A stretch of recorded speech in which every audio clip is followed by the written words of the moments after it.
Welcome to show number 83 of the Jimmy Palumbo Show. That's right. I'm your host, Jimmy Palumbo. We have a very special show today. There's a lot going on in my life, in sports, in entertainment. We got special guests coming on. And this is show number 83. And of course, I got behind the glass for the first time in 2 weeks. Your friend and mine, Mr. Chris, Green Bay Packer fan, Gucci. Chris, how are you this morning? I'm coming around. It's been a little rough this weekend into the early part of the week, but I'm here to take my medicine, as you know I would be. Had to show up on the heels I of the wish Packers I losing. wish this show was being done on Monday morning so I could have pounded you a little bit more. But we'll get more into the Green Bay Packer debacle later on. And this is show number 83. And most people, most Giant fans I know, they're sitting around and they're wearing their Odessa Turner jersey from the 80s. Another shitty receiver on the Giants. Of course, I'm dropping shit now. There's so many funny 83s in my life. Number one, Flipper Anderson, who caught the overtime ball against the Giants, took it into the end zone. Giants were good that year. I think it was 84. I think the Giants would have won the ball that year.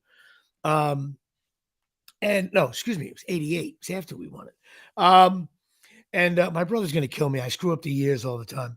Of course, you got Andre Reed, you got Willie Gault, but I have to go in a different direction here. I got to go with, now again, I always go back to my youth. Number 83 on the Giants, Ernest Gray. Chris, there's no way you remember him. There's no way I remember Ernest Gray.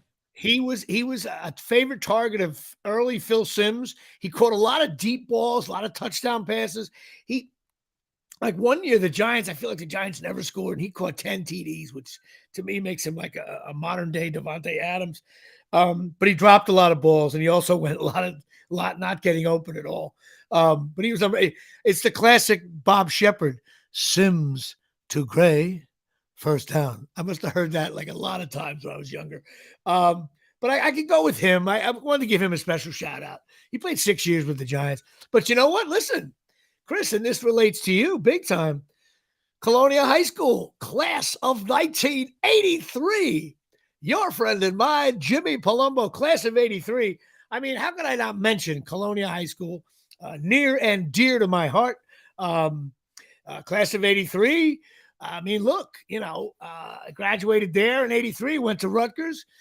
My cousin John, very close with my cousin John, he spoke at our graduation in June of 83. He was salutatorian. He was ranked number 2 in the country. I came in at number 60. I was like the Rutgers of the students. Hey, 60's not bad. 60 out of 440. That's not bad. Solid player.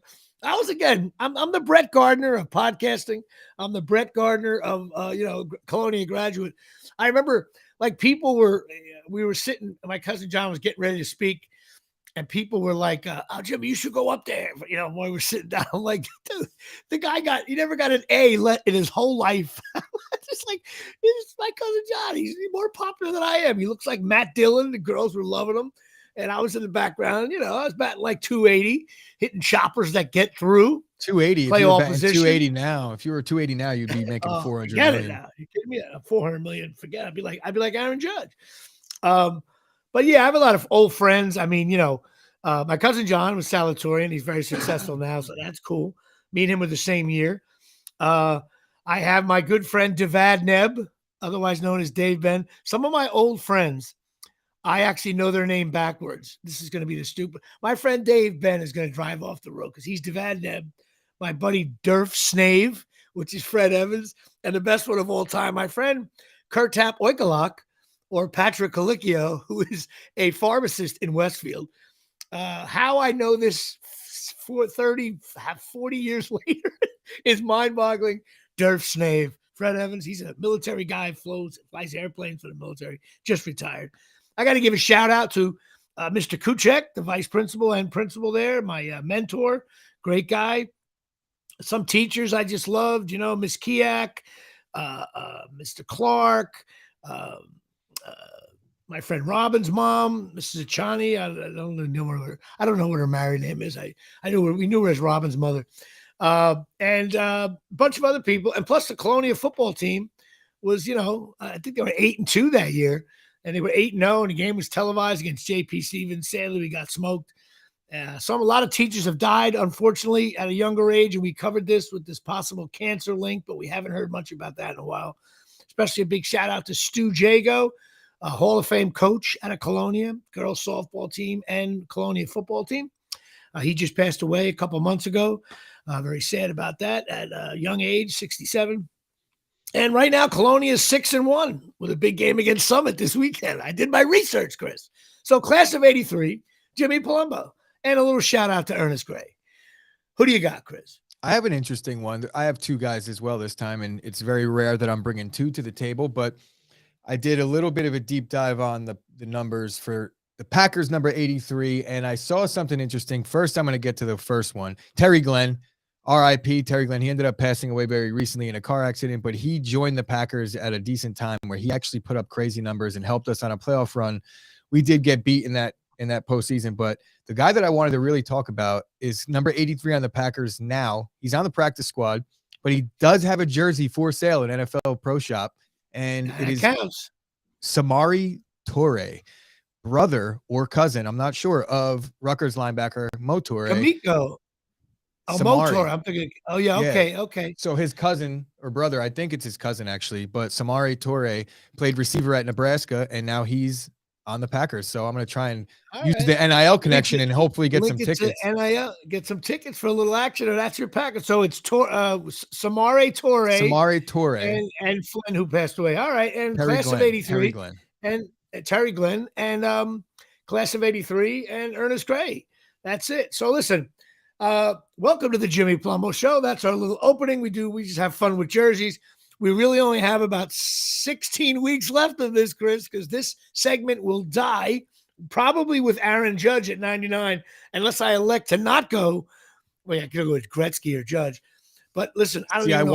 I wonder by the time the Aaron Judge episode airs, episode 99, I wonder if he will be a Yankee. February.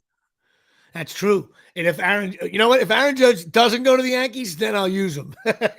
And then I will rip them apart.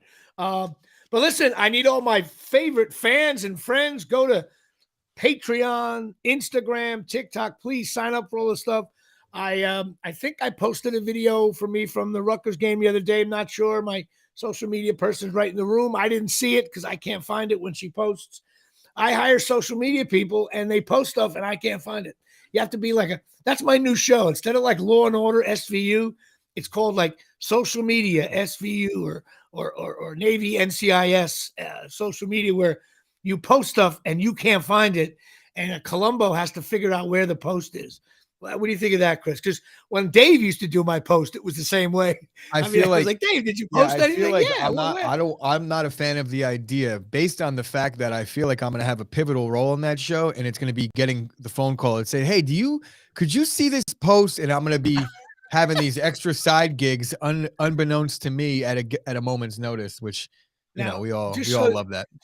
Just so you know, my social media person is sitting 6 feet from me. She probably thinks I'm giving her a cheap shot now, but no, it's more about me not knowing anything is, or not communicating properly to her. But you know what? Listen, Chris, when you're part of my media capital of the world, right now, me and Joe Rogan, it's a dogfight. I think he's up 7-6 at the half. When you're a big multimedia star like me, and you're in my world, you have to take a beating sometimes. That's how it goes. But I got to give a big shout out to not Apollo 13, but Jimmy Palumbo 13. I decided the best way to do Patreon is this. You get 13 people and you hold there. So those are 13 power. No sense going to 14. No sense. I got family members that won't even give me $3. But my Patreon subscribers are Alex Stetsena, my sister Mary Eileen, my buddy Mike DeMosi, Big George DeMo, my mom, my cousin Joey, Rob Pastor, Kappa Sig, James Kanowitz, who was supposed to get back to me over the weekend. He did not. So, James, I know you listen. You're a complete jerk off, but I love you anyway. Jimmy Riccardi, my nephew, John Henry Riccardi, Eric Palumbo, all my nephews, Mike Caprio, cornholelevel.com. We know him well, my second baseman. My brother Frank, who gave a little bit more than the $10 a month. Thank you very much, my brother Frank. And Darryl Clark, just a fan from down in New Orleans, Louisiana, LSU fan. He's sad this week because they took a beating. Those are my Patreons. Please sign up for all my stuff. You're going to see all this stuff coming up. It's going to be fun. We're doing more videos. We got some exciting news on the beer league front coming soon. You will hear about that. But we'll get right to it. This is absolute eyewear time, Chris. And I'm glad you're here on this show because you weren't there last week. It's not as fun doing the weight thing without you. But my weight problem is sponsored by Absolute Eyewear. I know you were waiting with bated breath, Chris, how I was going to explain my weightness. Is sponsored by Absolute Eyewear, 42 Main Street, Woodbridge, New Jersey, 732-326-3937. Otherwise, 732-326. Chris? Eyes. Oh, I thought you were. Eyes. I'm not used to that prompt. You're throwing me off. All with right. that one. I almost said softball. Listen, you guys, I know you guys are big shots now. Mojo app, you got sponsors all over the place, and everybody forgets about your AA farm system, Jimmy Palumbo, who, all of a sudden I'm like, no. You threw a curveball. You threw a curveball right there, and I haven't seen a curveball in months, years even. Years. 732-326-3937. Absolute Eyewear. Craig and Johnine Michaud, family owned, brother and sister. They got full service opticians. They're my favorite sponsor. Well, they're not my favorite. They're my first sponsor and a big sponsor also, and big fan of Chop Sports. They got everything: prescription eyewear, sunglasses. The following brands are available at Absolute Eyewear: Ray-Ban, Coach, Ralph Lauren, Jimmy Choo, Silhouette, Michael Kors, Vogue, Maui Jim, and Costa Del Mar. And most recently, Oakley, not Charles Oakley. Go there, get $100 off a complete pair, and you also get a free beer. Janine will buy you a beer somewhere. They're open 5 days a week, but Chris, they're closed on Wednesdays. Why? That's because of softball, obviously. And why are they closed on Sundays? That would be Giants football. And now they're really closed. They're really closed on Sundays. Keep your mouth shut, bro. They boarded up. They board up the store on Sundays now because the football Giants are 4-1. It looks like Fort Myers there on Sunday. That's how closed they are for full attention on the football Giants. Anyway, go check them out. They're great people. And best of all, when you go to Absolute Eyewear, when you leave there, you don't feel like a jerk off. And that's it. So, all right, Absolute Eyewear. Listen, my weight situation, Chris, I don't know what to do at this point. I am like, I think I'm the Joey Gallo of weight loss at this point. I haven't gained weight, so I don't know if that's a positive, but I've been hovering now. You wish you were the Joey Gallo of weight loss because he was batting like 161. That would have you right a little lower than you needed to be. No, but I'll never get.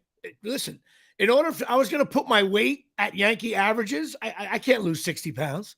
No, outside of Judge, is anybody batting over 240? No, because you remember, averages don't matter. Like the Met game 3, it doesn't matter if you're batting. So where are you at now? I'm gonna call what you're at right now the Mendoza line. I am. Last week I was 190. I'm 199 again. And I'm bummed about that. But you know what? Listen, bottom line is, I even like Janine sponsors this from Absolute Eyewear. I saw her at the Rutgers game. She looks fantastic. I'm sitting there like a boob. I got to lose weight. I got to get the ball rolling. Maybe I need inspiration. I'm wearing my dad's Lou Gehrig hat for the Yankees. Maybe that'll inspire me to lose weight. I got to do something. I started playing more pickleball, so maybe there's a shot there. But that's it. I'm at 199. I kept my weight. That stinks. I didn't even lose a half a pound. So that's gross. Anyway, we'll leave it at that. But go to Absolute Eyewear. Get your glasses. They're awesome. Now, we had a great little sports weekend here, didn't we? Let's see. First of all, Rutgers. Brutal. Friday night, Nebraska. I can't tell you how irritated I was. Up 13-0.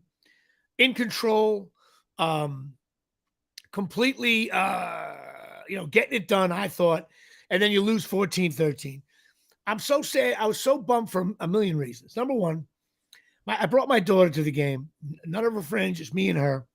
And she was like, Daddy, I want to watch the game. She was into it. She was dressed in black. She was watching all the fanfare in the beginning of the game.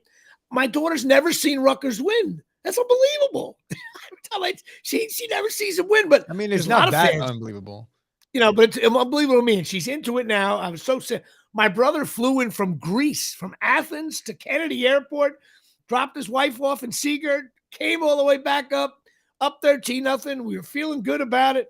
Although he wasn't at half. He says, I don't like what's going on. He was right. I was wrong. And, another good, listen, anybody wants to bust my chops. I've been a little vocal on Facebook. I'm a huge Rutgers fan. No one's ever going to take that away from me. But I've been going to games since 1983. Listen, there's no fans at the start of the game. So at kickoff, student section empty, only maybe 25,000. Halfway through the first quarter, close to the second quarter, it fills in. Then it gets rocking.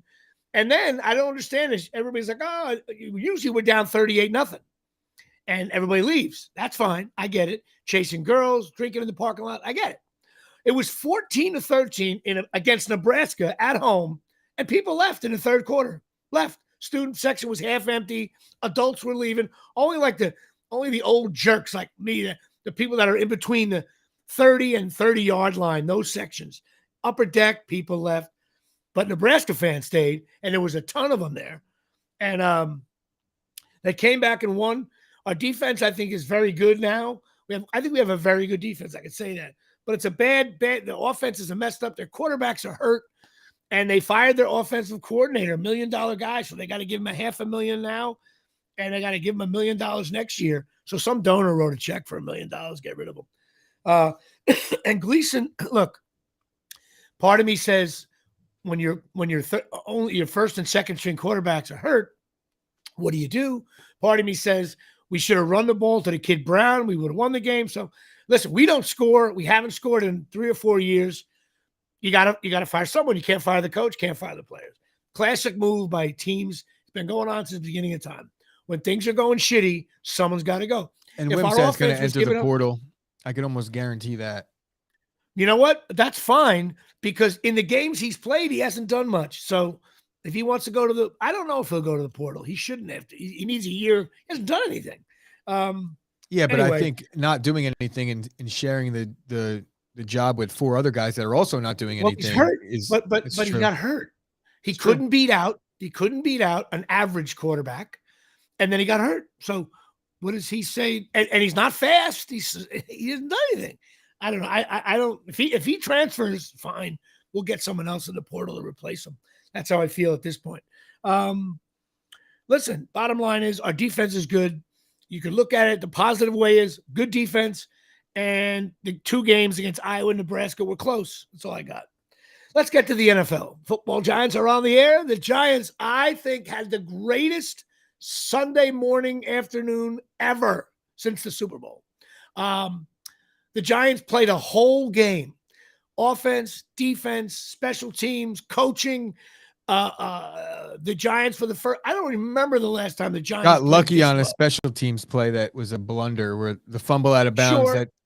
But that wasn't really anybody's fault. That was just a short kick. Hit the guy's hand. But it was also the fumble on the Packer guy that flipped in the air and landed right the other guy. So that's a wash. The Giants outplayed the Green Bay Packers. There's no doubt about that. They shut him. Listen, when you shut Aaron Rodgers out in the second half, someone's got to get credit there. It was just a great Giant game. Giants have stunk for so long, and they have a nice one, and they're 4-1. Giants lose 3 in a row, 4-4. We're still in the hunt for a playoff thing. It's great for the fans. Even the Jets won. So Giants and Jet fans have a weekend where they can enjoy themselves. But it was a great game. I definitely think Green Bay, listen, I know you're a Packer fan and you can defend them all you want. They're just not as good as the Packers of the last 3 or 4 or 5 years. And that's fine. They're still going to make the playoffs. They'll still be a threat. You got Aaron Rodgers. It's like having bullets in the chamber. As long as he's there, same thing with Brady with the Buccaneers. There's bullets in the chamber when you have Aaron Rodgers, but they're just not, I don't believe, as good. But how many teams could be that good for that long? You Yeah, I just can't mean, be. it's early. Obviously, you understand how the NFL works. Yep, It's I'm not sure. I'm not abandoning things and saying like the No, Packers are no, no, done no. because of a couple bad weeks. Their defense is super talented and they just aren't tackling people. They're not stopping the run. I have a hard time. Like people were asking me, "Oh, will you lay the 8 points?" And I'm like, "Look, I'm a Packer fan, but laying the points in a game against a team that's going to hand the ball off as many times as you know the Giants were gonna, when you can't stop the run, is dangerous." Listen, the And worst. There's nothing worse. hull And damage, as you would like to say, in Green Bay right now on that no, defense. you The offense is when not the you problem. It's the defense right now. when you can't. I didn't think Rodgers had a good second half though. When Yeah, you can't stop I the run, agree. it's brutal.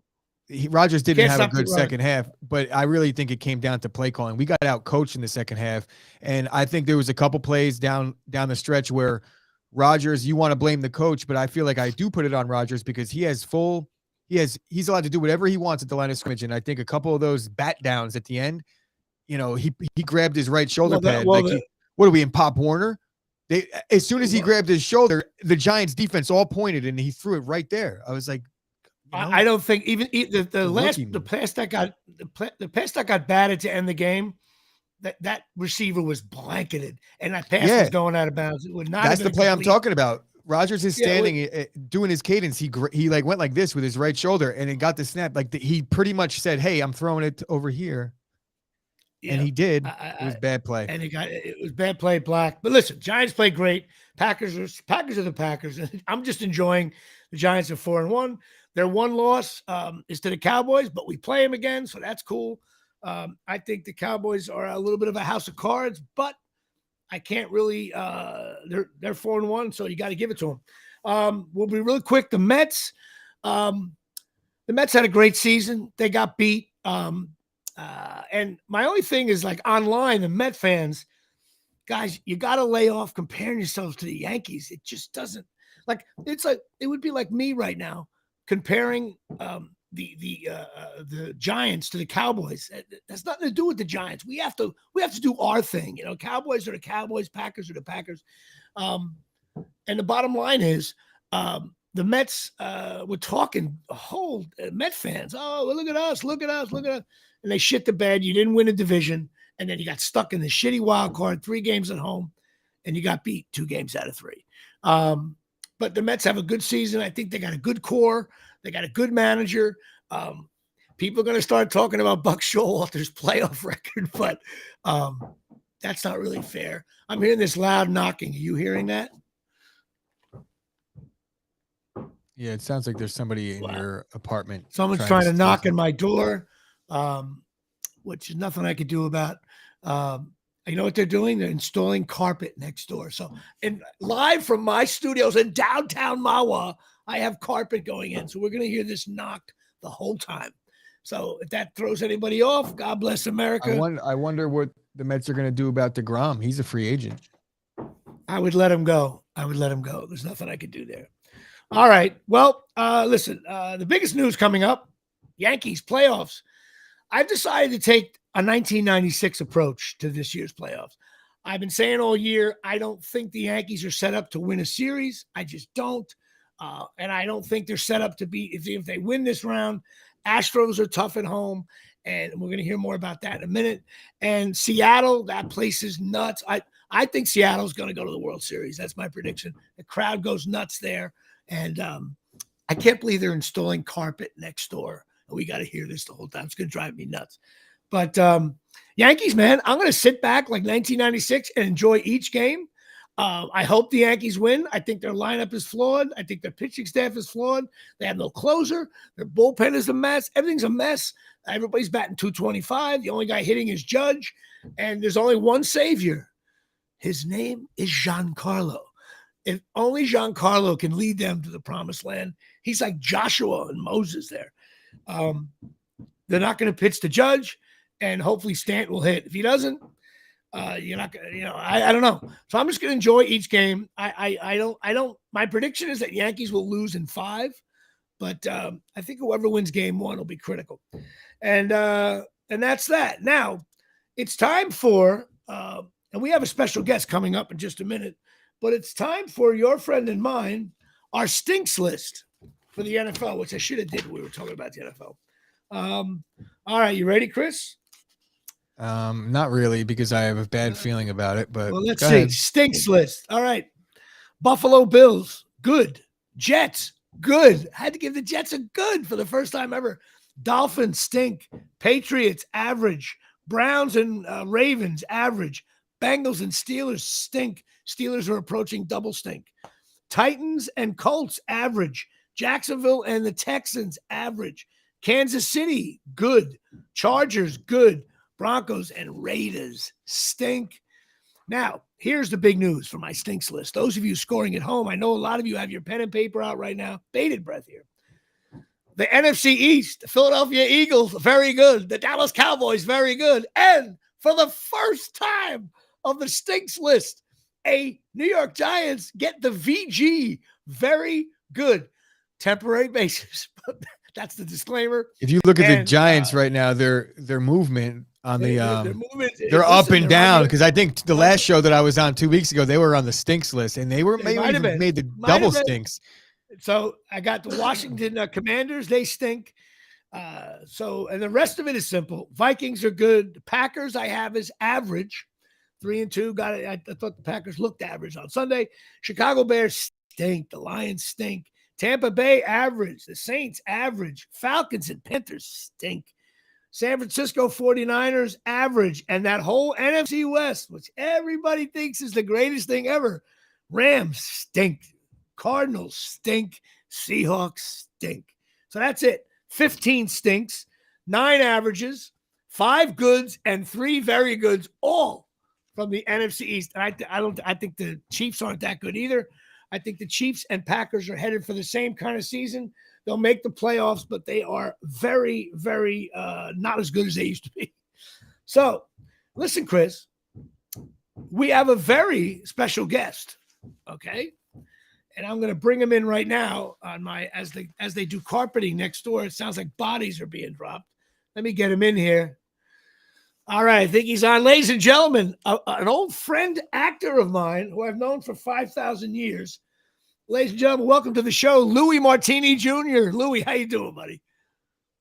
Number 83, Stu Voigt. How about that? That's my 80. The great Stu Voigt, tight end for the Minnesota.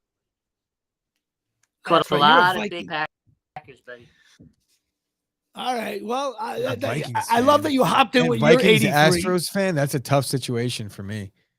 Oh yeah. Now, yes. And now Louis went to school down in Houston, so it's not like even though he's a jerk off from New York City, he went to school down there, and so he became a Houston fan. He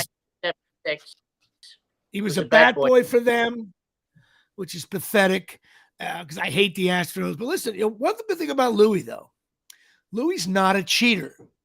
And even though the Astros have cheated many times, Louis on my show because he is an actor, probably a little bit higher up the food chain than I am. Not much, but he's been doing it a little bit longer. But me and him, we met each other at playing softball in the Broadway Show League. And Thursday at noon, me, Artie Lang, and Louis Martini playing for Sister Rosensweig. Louis, do you remember those years? Yeah. I was out in the outfield, and you guys actually we won the B division. Remember they were breaking into the 8.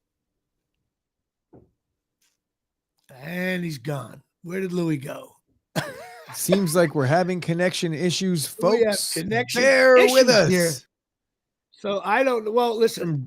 What I'll do is I'll talk about Louis while he's not there. I don't know why it doesn't work. You got me. There you now. I got you. He's back. You're like an acting career. You're gone. I can't hear you. Back. Now you can't hear me. All right. Well, we can hear you and you can't hear me.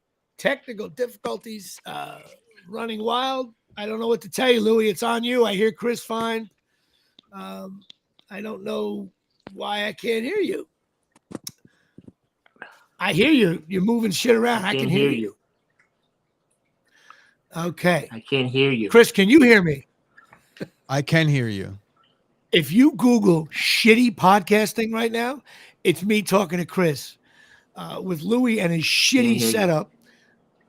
I know you can't. I know. What am I gonna do? Well, you know what? I guess Louis, adjust your thing, man. Take it off mute. You got me muted. And he's gone. Well, listen, Louis has been acting. He's been in The Sopranos. He's been on Law and Order a bunch of times. He was part of the Gastineau Girls. You remember that show? He was the I doorman. do. I just got a Mark Gastineau autograph in the he was pack on of that football show. cards. He's been on Blue Bloods. He was actually in The Godfather as a kid. He's going to talk more about that. He's been on Miss Maisel. He's been on movies, 7 Seconds. He was on The Deuce. You know what? Whenever I do a show, Louis does it.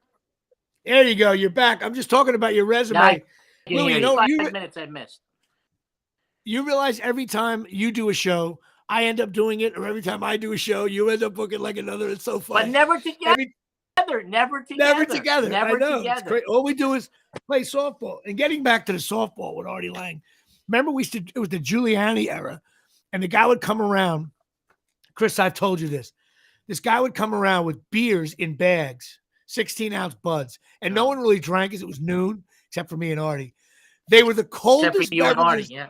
The guy should have been hired for like a restaurant consulting on how to keep beers. This guy had these 2 bags. The beers were like at 12 degrees. And Artie would be like, they were $2 a piece, 16-ounce bud. We would sit there, and as soon as we heard that noise, everybody would look at us like Louis too. But me and Artie were good players on the team. So was Louis. And we were actually very good.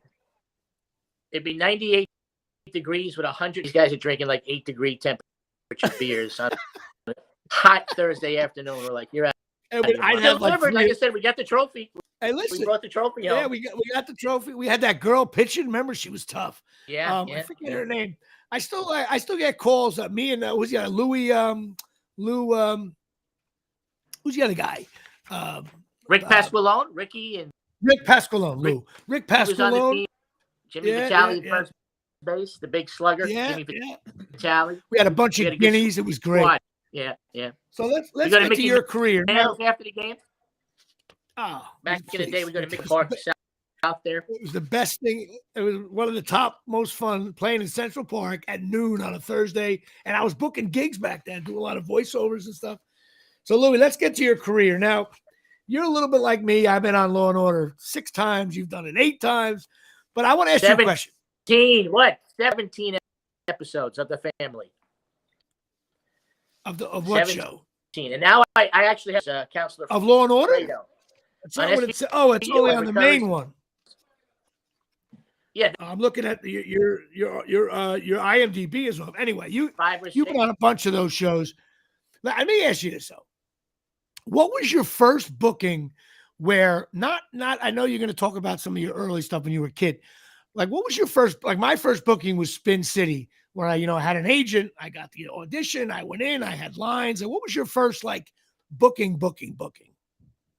My first doing an off-Broadway show that was a smash at the time called Tony and Tina. It was the first interactive show. It was a big show in New York.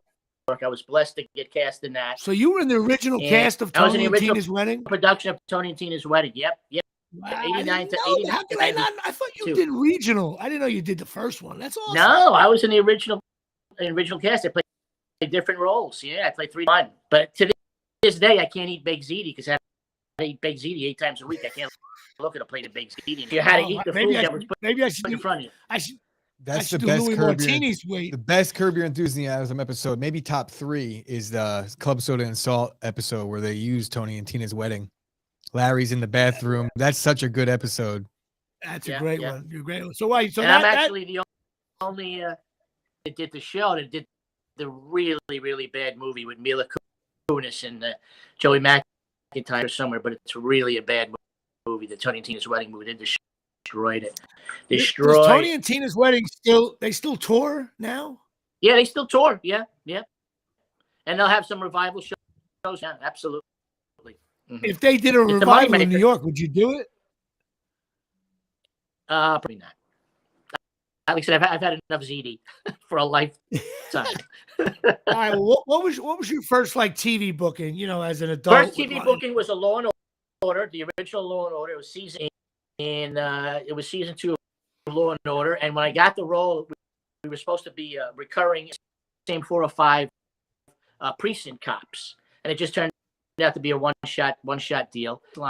Lines, but then again, that opened up a lot of doors for me at the time because it's everybody watches us really, Sure, so sure. that was my first network gig. It was Law and Order, where I played an officer, and I had a scene with Paul Sorvino and Chris Noth, the late great Paul Sorvino, but 2 of the biggest egos in the business, constantly banging heads, but good guys, but really gigantic egos, and I was a nervous wreck to begin with.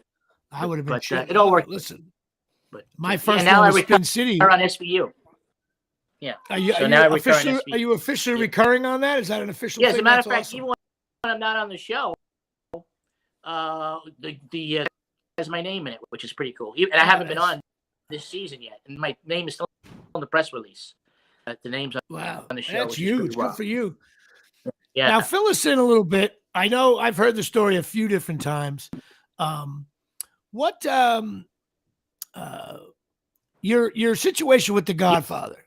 You've got carpet. I've got cats. Cut it out. No, I Stop got cats. Were you in the play Cats? You were in the play. You were in the play Cats. Yeah. There we go. I was in the movie Dog Day Afternoon. No, the so wait a minute. Let's explain to. I've heard different versions of. Tell everybody exactly what happened with you were in the Godfather. It's the most famous movie of all time. Correct. Explain what. Okay, so I was in the Godfather when I was a little kid. And the story is actually, did you guys get to see The Offer on Paramount Plus about the making? I did. We're going to talk about that later, but it was amazing because this validated kid. My dad was supposed to play Luca Brasi. He was actually hired to play Luca Brasi, my character actor, song and dance man back in the day. So whenever my dad worked, it's like the whole family was silent bits or whatever we did. My dad made sure we worked. So I was working on The Godfather and passed away when he was supposed to start playing Luca Brasi. So this was many, many years, but there's nobody around in my family really to. He died. They were already in pre-production, and he supposed died? to shoot. Yeah, the story is he was either in rehearsal or he was actually on set at the house, taken to the hospital, and died shortly after a stroke. So now I'm watching this, and it's like episode 6 or 7, and there's a scene where the assistant comes in and talks to the producer, Luca Brasi, and the producer, who was played by Miles Teller, who played Albert Ruddy, he's under contract, and Francis Ford Coppola stands up. The actor was Vogler was playing Francis Ford Coppola. It's an amazing series. You guys got to see it. I watched. So he stands up and he's like, he's under contract, and the assistant says, "No, he died. He passed away. He had a stroke and jumped off the couch." I must have missed that line because I was looking for that. I must have just dozed off for that split second. But I literally, I jumped off the couch. I got the chills. I was crying like a baby. In Florida, I said, "You're not going to believe this. They just talked about my dad." So it was an amazing validation of that. Then I wound up getting invited to the finale screening in my dad, which was pretty cool after hearing the story and everything. So it was pretty cool. And you were one of the kids running around at the wedding? Yeah, James Caan is taking the bridesmaid upstairs to go fool around with the bridesmaid, and I run right by and run around the wedding cake, and you see in the foreground. So, that's awesome. In The Godfather, that's huge. On The Godfather 1 in Sopranos, doing principal work. Dominic in Sopranos. I'm the only guy to be in Godfather 1 in Sopranos. So that's a little trivia for you. So you're the only one to be in Godfather 1 and Sopranos. Yeah. That's me. Wowee. I love that. That's a little tidbit for my audience right there. So what else? I mean, you've done so many. You're also producing now. You got a bunch of slates that you're trying to get off the ground. Movies that are in post-production, pre-production, some script deals. I know there's one. I don't know what you're calling it now, but I saw you did a scratch thing, a little 5-minute, 7-minute film when you're playing the detective. What's the title of that? That's a TV pilot called Sober. That's winning awards like crazy. As a matter of fact, I just won a Best Actor award at your Red Spot International Film Festival. And we got some meetings. We're going to break Tony D'Antonio from Shake the Tree Productions. We partnered up. I know Tony. And we're going out to LA. So yeah, hopefully something will stick. We shot some pilots. We have a wonderful Christmas movie here in New York called The Brooklyn Christmas. We're working on that. So yeah, I'm trying to create work for you just sit there and wait to get acting work these days. You're going to sit around a little. So you want to try. That's why create content. Like that's why get out there. That's why I'm doing podcasts. Yeah. The minute if I become a regular on a show, and that'll do it here. Final Jimmy Palumbo podcast. Yeah. I'll probably do it from I'll do it just to annoy Chris Gucci because that way, because I think the Giants will be good and the Packers will start to suck again, like they did in the early '80s when I used to go to games. Listen, the I National don't remember Football those days. League, you can't be excited about a 4-1 team that is bad. My Vikings are not a good team either. They're so watered down. Listen, but you don't understand though. I agree with you, but the Giants have been so bad that I'm enjoying the 4-1. And they still are bad. Like they're 4-1, but they're bad. They run the ball a little, but that's it. They're 4-1. But all I know is mirrors could have easily won the Cowboy game. Of course, they could be 1-4 very easily. The thing I'll say about the Giants is that they're 4-1, and there was a chance that they could have been 4-13 this year. So they're 4-1. They're way ahead on the rebuild with Brian Daboll. That he's a good coach. I'll give him that. Yeah, you have a good coach. You have a good coach. Yeah. I don't think we're going to go 4-13. I don't. No, I'm saying, but you going into the season, you were like, yeah, there's definitely a solid chance that we go 4-13 this year. That wasn't off the table. But you know what? Now you got 4-1. Yeah, this is the NFL. The NFL coaches turn things around. Let's talk about Louis. I don't care if my Vikings 12-5 did not win any championships with my quarterback. I can't look at the guy because loser. I don't care how many yards he throws for, how many touchdowns. He'll break your heart in the fourth quarter. You win a championship with him. It's very. Don't even get me started. Listen, the NFL, you are what your record says you are. You're 4-1. Cowboys are 4-1 as well. Look, nobody's beating the Eagles.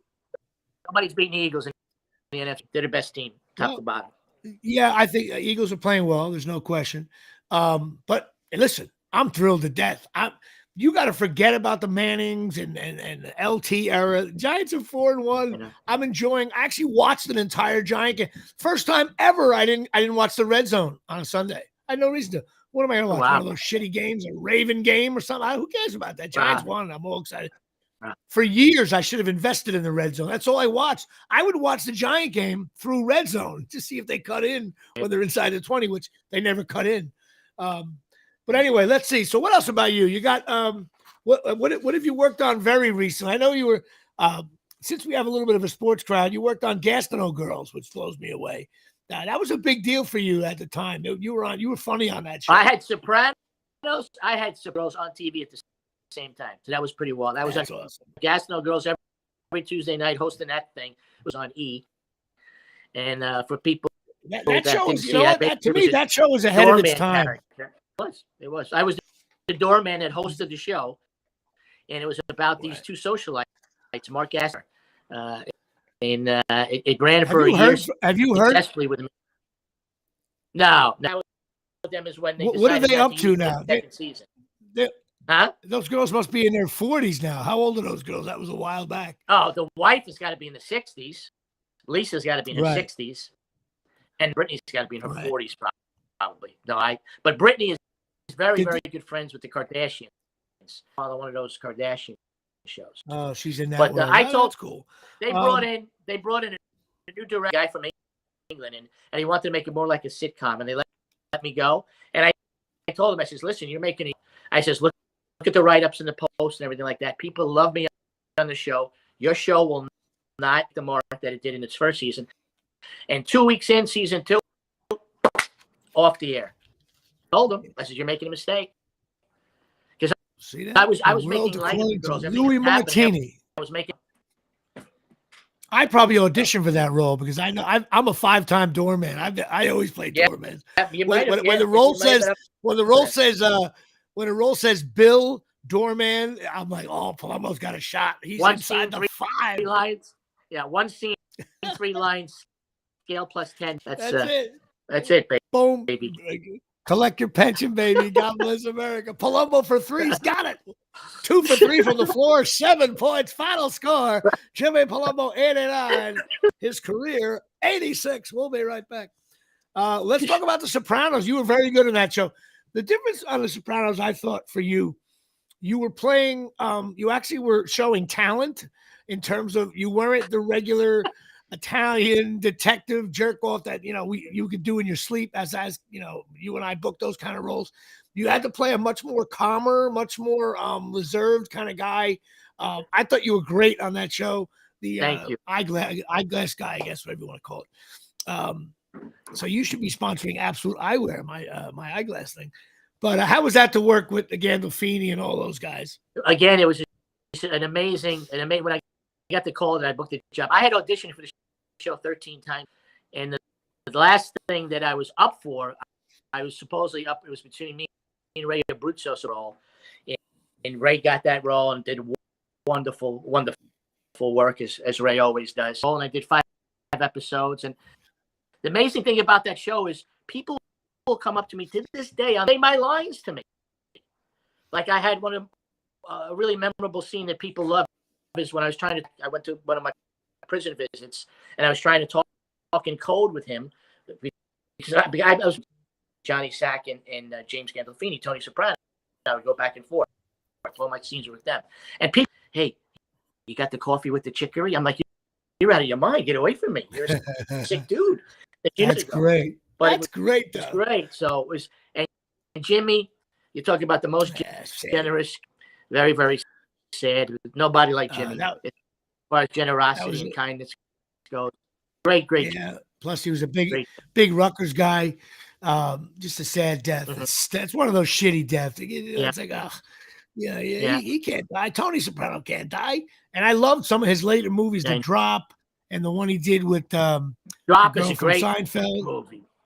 Yeah, The Drop. Love that movie. Great. Yeah. But so, that's amazing. Godfather, Sopranos. You were also in the Black Donnellys, that show. I read for that a bunch of times before it got. You did Rescue Me as well. So did I. I forgot you were on that show, Falcone. I remember that was a long time ago. Yeah, I got killed off that one too. I did 2 episodes. My name was Falcone. But the thing with Falcone, the reason Falcone didn't go was it was a network and it was a good show with Jason Gedrick, but it was basically it was being compared to The Sopranos, but you're not cursing, you're not showing tits and ass and stuff like that. And that's why nobody watched it. Everybody gravitated towards it. So no tits and ass, and nobody watched the show. They want to see cursing, and I thought that show was good. Of course, you've done. I mean, you and I, we did The Deuce, and we did Sneaky Pete, which you did. Orange is the New Black. It really is funny how we have so many common bookings. That's so great. I know. Yeah. Listen, you know what I want to talk about though a little bit, because we joke around. We used to see each other at auditions. We've read for the same parts a bunch of times. We both lost a lot. Some we won, you won, I won, whatever. When I was younger, I love it now when I hear about somebody. When you're younger, you're full of like maybe ego and piss and vinegar and shit. But now, whenever I hear a name and I know the guy, like he's in my cell phone, I'm thrilled to death. I'm like, oh my God. Oh, listen, listen, let me tell you about the thing that to this day, the first thing I heard was there was a couple of us guys, because again, you run into the same guys all the time. Friendly, maybe not friends, but you're friendly with everybody. Everybody knows everybody. So when I got the part in The Sopranos, Mel had a commercial audition, and somebody like brought it up. Someone was like, "Hey, did you hear the good news? Lou Martini just got Sopranos." And like 3 to 4 guys were like, "That's cool, that's cool." And one guy supposedly, and I know who it is up to him, but one guy says, "You know what? It's really not that big of a deal. He only got 5 episodes." Bro, you would have gave your right arm to get 1 episode. Get right on to audition for it. Yeah, I auditioned for this. He only got 5 episodes. Hey, listen, Oh I was 1 for God. 1 with. I booked an episode of The Sopranos, and just before all the paperwork, it was going to be a scale role. I was going to be a guy playing cards, and that was those episodes where they stunt casted it. Bon Jovi, all that stuff. I was going to be one of, and they came in like we were supposed to shoot like on a Friday, and Thursday I got the call saying, you know, you didn't, but it was never like it was an offer, but it wasn't signed. It was one of those weird things, and my agent didn't bust balls because how big this Sopranos. So in my heart, I booked an episode, but I would have loved to have been on that show. But that, you kidding me? That's awesome, Sopranos. I mean, I didn't joke. I mean, you were on. You didn't. You were part of the plot. It was awesome. Yeah, it was a great character. It was a great character. You know, listen. One thing, you know, Louis, I like when I talk to my audience. People are like, oh, you were on Friends, you were on this, yeah, but like, you know, they don't realize what a grind this is and how really difficult it is, especially as we're getting older now. You know, we're not in our 30s anymore. How hard it really is to you know, stay in good favor with your agents, to stay in good favor with the casting directors. You know, we don't see the casting directors anymore because we don't go into the office. They don't know who we are. And a lot of the casting directors you and I used to work with are either kind of semi-retired or they don't get that many things anymore. And there's these young kids that are doing it, and they're talented casting directors. Yeah, you have the 25-year-old gatekeeper that has no idea about anything. They just don't know anything. They're just looking at pictures. They're not even looking at resumes. They don't even turn the picture around. It's trying to get past these gatekeepers to get to work these days. Because, you know, the casting directors that have been around, the Julie, you know, the Alexa Fogels, they know us and they hire us. I mean, half of my resume is from the same 5 or 6 casting directors. These gatekeepers that are there, it's very, very difficult because they don't know you. They don't know your work. No, and that's why, you know, I know the ups and downs of your career. It's very similar to mine. You know, you go months and months. You don't even need a phone, and then you get busy and you're excited. You're making a few dollars, and then you hope you get some residuals. You hope you're possible recurring, which you and I means you're one and done. You know, it's a grind. It's really hard. You know, you got the voiceovers. You know, we're very similar in that we have all the how many pots on the stove, and you hope that one of them hits. You know. Yeah. Well, that's one of the reasons about I with my producing partner, and we started to create content, and so far so good. We're doing a big one yet, but I think the Christmas movie, when we do the Christmas movie for Netflix or guys, that'll open a lot of doors as far as producing goes for me. Because now when I'm pitching my stuff, what have you? Which is on Netflix. That's my movie. Oh, really? Oh, let me see what you got. Right. You know, that'll help with the producing. Yeah, each step it takes a long time. My buddy Anthony Mastromarro produces for a bunch of movies, and he did Beer League, and he's in the same way. You got all these scripts going, and you own these different book titles, and you try to get it going, and it takes a long time. But yeah, I mean, I hope one of those. By the way, I'm unavailable for your movie. I'm unavailable. Well, I can't afford you. You're out of my price range. I can't afford Jimmy Palumbo. You got a Jimmy Palumbo type. You know what? I want that in the breakdown. That's when you know you're done. When they ask for a Jimmy Palumbo type and not actually Jimmy Palumbo. I'm done. I assure you, you can afford me. I can't afford you. You're the jerk off from Sopranos, for Christ's sake. So you're pitching a bunch of ideas. Are you? And right now you're recurring on SVU, and you got. Yeah, I just did a guest spot on. I just did. So I'll be coming on. I guess the first episode whenever that airs next month or something.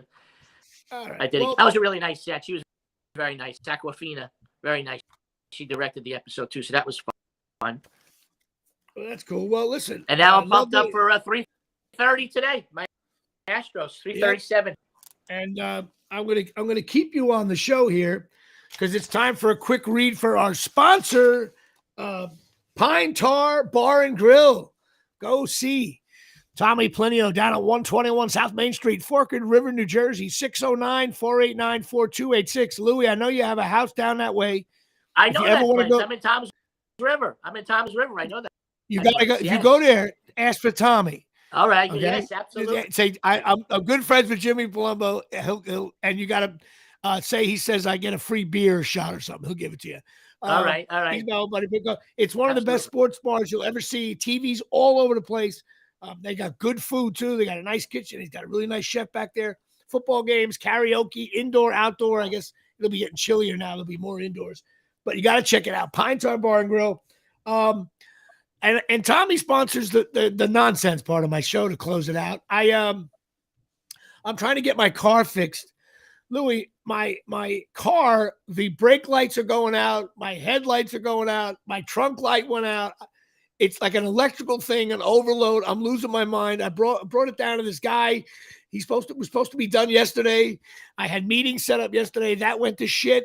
He still got the car. I have no car. My lights are out. I'm losing my mind. I don't know why I'm telling everybody about this. I'd be afraid to go to the bathroom. I'd be afraid to go to the bathroom. That's what I'm worried about. You know, all the lights are out over there. I hope it's falling off. Yeah. Oh my God, it's awful. That being said, I'm watching House of Dragons. I'm enjoying it, but you know what? I just can't get past. Chris, are you watching House of Dragons? No, I did read an article on it, and it was very it was about what you're about to say. Two things I just can't. Incest, and it's just like. Well, I can't. I don't get find it. I know 10,000 years ago, that's what they did. Sisters married brothers, I guess.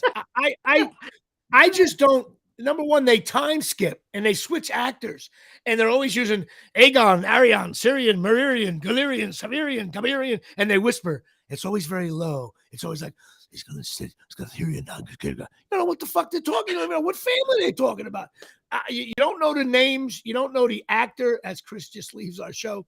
You don't know anything that's going on. I find it creepy that the brother and they're marrying kids off. They're 9 years old. Anyway, I find the show a little frustrating. I don't think the dragons. It's called House of Dragon. I don't see enough dragons. All they do is have them fly around. I think the graphics are shittier. Looks like it was shot on an iPhone. Even the king took him 11 episodes to die. Anyway, the whole thing made me crazy. That being said, it's just confusing, but I watch it. Sunday night, HBO, you got to watch it. I just finished The Offer, as we touched upon. I loved it. Now, I read the book. I read the book, Leave the Gun, Take the Cannolis, Leave the Gun. That book was awesome. And so I knew about really what went on, which is incredible. I don't think any other movie had that kind of all movies have a story behind the scenes, but not like The Godfather. Holy shit. I was blown away by that. Plus, I knew your situation with your dad. I really enjoyed it. I thought it was a very good show. I thought the guy who played Ruddy, I was even Googling Al Ruddy. It's amazing. He ended up winning Academy Awards much later on in life. And supposedly a lot of the stuff that show is accurate. Last single producer to win an Academy Award. Now, when a producer wins Academy Award, which is 18 producers. In fact, one of your movies.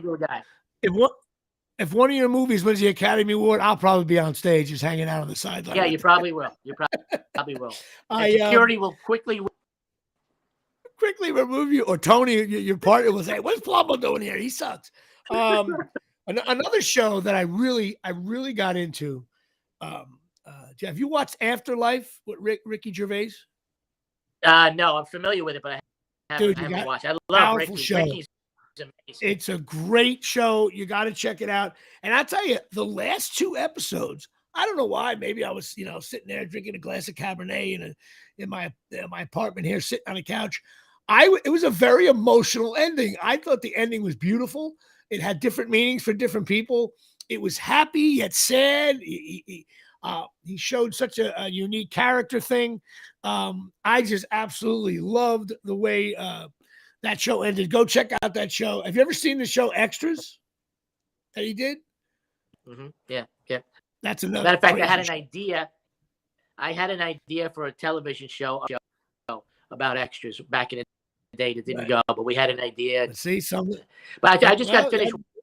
I just got finished watching the Jeffrey Dahmer thing, the monster I on hated Netflix. it. Did you like it?